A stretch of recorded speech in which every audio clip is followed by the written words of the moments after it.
చిన్ని విషయాలే పెద్దగా చూస్తాడు దేవుడండి. చిన్ని విషయాలే మనకు చాలా చిన్నవి, దేవుడు వాటిని చాలా పెద్దగా చూస్తాడు. ఒరేయ్, ఎప్పుడన్నా నీ సహోదరులతో వందనం చేసావా? నీ సహోదరులతో నిష్కపటమైన ప్రేమ అవలంబించావా?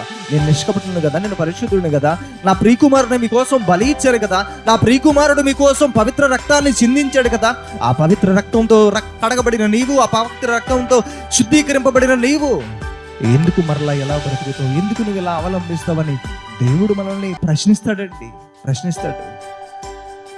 మనము సత్యమును గురించిన తర్వాత, అనుభవ జ్ఞానం పొందిన తర్వాత, ఇదిగో మనకి మరలా పాపక్షమాపణ ఉండదంటున్నాడు. అంటే ఎవరి పాత్ర వాళ్ళు వాక్యం నేర్చుకుంటున్నప్పుడు, ఇదిగో ఈ విషయంలో నేను పోరాడాలి, ఈ విషయంలో నేను మాట్లాడాలి, ఈ విషయంలో నేను సంఘములో ఒకరికి ఒకరు పురుగొల్పించుకుంటూ, దేనికోసం? దేవుని పని కోసం.